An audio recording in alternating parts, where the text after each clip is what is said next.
হরি ওম।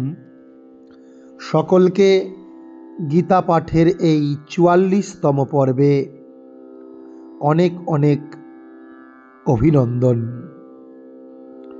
আজকে আমরা এই গীতা পাঠের ৪৪তম পর্বে যে ধারাবাহিক আমাদের আলোচনা চলছে, তার আলোচনার বিষয়বস্তু হল নিষ্কাম কর্ম বা কর্ম পদ্ধতি। চলছে আমাদের শ্রীমদ্ ভগবদ্ গীতার ২য় অধ্যায় সাংখ্যযোগ। শ্রীকৃষ্ণ অর্জুনকে তার যে হতাশা, তার যে দুর্বলতা, তার যে মনের ভ্রম, মনের চঞ্চলতা, তা দূর করার জন্য তাকে নানান প্রকার উপদেশ দিয়েছেন। প্রথমে তাকে তার স্বরূপ উপলব্ধি করানোর জন্য আত্মজ্ঞানের, আত্মতত্ত্বের উপদেশ দিয়েছেন। তারপর স্বধর্ম স্মরণ করিয়েছেন, ভক্তিযোগের কথা বলেছেন এবং নিষ্কাম কর্মের কথাও এখন তিনি বলছেন। আমরা আজকে সেই ৪৮ নম্বর শ্লোক শ্রীমদ্ ভগবদ্ গীতা ২য় অধ্যায় সাংখ্যযোগ, আমাদের যাদের কাছে বই আছে আমরা অবশ্যই একবার দেখব কি আছে সেই ৪৮ নম্বর শ্লোকে আমরা অনুশীলন করব। যোগস্থঃ কুরু কর্মাণি সঙ্গং ত্যক্ত্বা ধনঞ্জয়। যোগস্থঃ কুরু কর্মাণি সঙ্গং ত্যক্ত্বা ধনঞ্জয়। সিদ্ধ্যা সিদ্ধ্যোঃ সমো ভূত্বা, সিদ্ধ্যা সিদ্ধ্যোঃ সমো ভূত্বা সমত্বম যোগ উচ্যতে, সমত্বম যোগ উচ্যতে। এই শ্লোকটির সরলার্থ কি না, শ্রীকৃষ্ণ অর্জুনকে বলছেন, হে অর্জুন, ফল ভোগের কামনা পরিত্যাগ করে ভক্তি যোগস্থ হয়ে ভক্তি যোগের দ্বারা সধর্মবিহিত কর্মাচরণ তোমার করা উচিত। তুমি সেই সধর্মবিহিত কর্মের আচরণ করো। কর্মের সিদ্ধি বা অসিদ্ধি, অর্থাৎ সফলতা বা নিষ্ফলতার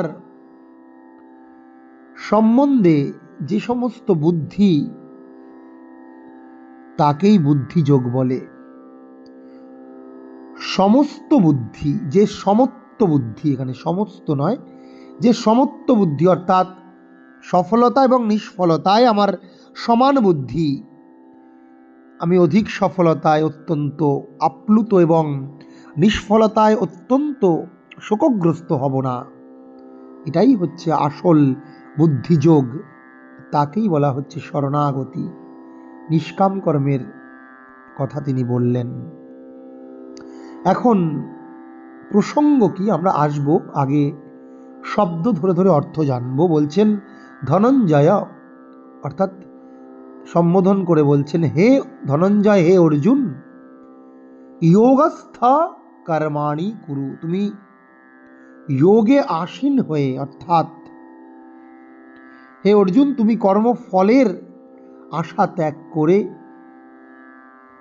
সঙ্গম ত্যক্ত্বা, তুমি সমস্ত আকাঙ্ক্ষা ত্যাগ করে, তুমি তোমার মনকে স্থির করে, ভক্তি যোগে স্থির করে, কুরু কর্মাণি, তুমি কর্মাণি করো, সিদ্ধি অসিদ্ধি, সিদ্ধ্যা সিদ্ধ্যোঃ, সিদ্ধি অসিদ্ধি, সিদ্ধ্যা সিদ্ধ্যোঃ সমো ভূত্বা, তুমি এই দুটিতে, সফলতা ও নিষ্ফলতাতে তুমি সমান হয়ে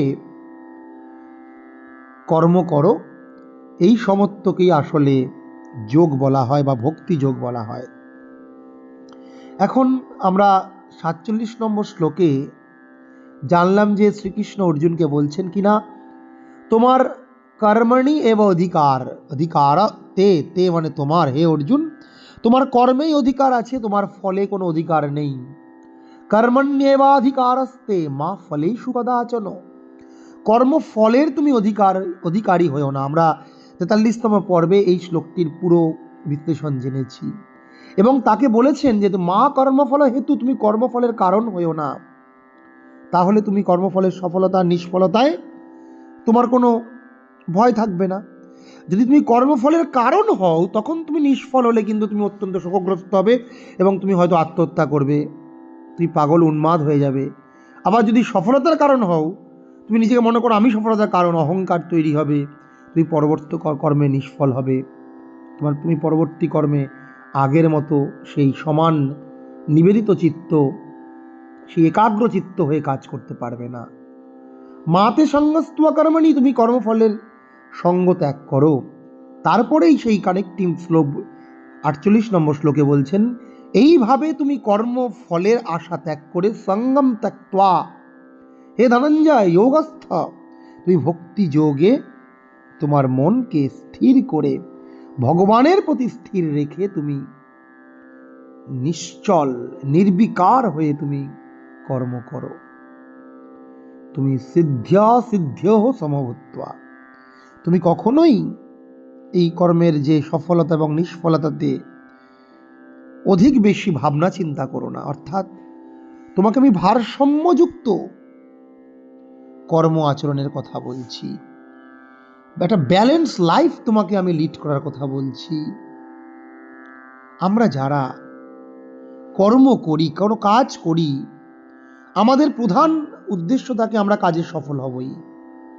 এখন আমরা যদি সফল হব ঠিক আছে, তার জন্য এটা অনুপ্রেরণা, কিন্তু সফল হওয়ার পিছনে এই কর্মের ফল যে সফলতা বা নিষ্ফলতা, আমি যদি ভাবি আমার জন্যই হয়েছে, তাহলে কিন্তু অহংকার তৈরি হবে। আমরা এরকম বহু ক্ষেত্রে দেখি যে একজন ছাত্র, সে মাধ্যমিকে হয়তো কোনো রাজ্যের মধ্যে প্রথম দ্বিতীয় স্থান অধিকার করেছে, দেখা যায় উচ্চ মাধ্যমিকে সেই ছেলেটিকে আর কোনো খুঁজে পাওয়া যাচ্ছে না। তার মূল কারণ কি? তার মধ্যে অহংকার তৈরি হয়েছে। সে তার সফলতা নিয়ে এত মাতামাতি করেছে, বিভিন্ন মিডিয়া টিভি চ্যানেল, যে সমাজের পড়াশুনোর যে মূল স্রোত, সেই স্রোত থেকে সে হারিয়ে গিয়েছে। তাই এই সিদ্ধ্যা সিদ্ধ সমভূত্বা, কর্মফলের সিদ্ধি এবং অসিদ্ধির সম্বন্ধে নিজেকে স্থির রাখতে হবে। এইভাবেই যদি আমরা ভারসাম্যযুক্ত জীবনযাপন করতে পারি, একেই ভগবান শ্রীকৃষ্ণ যোগ বলছেন।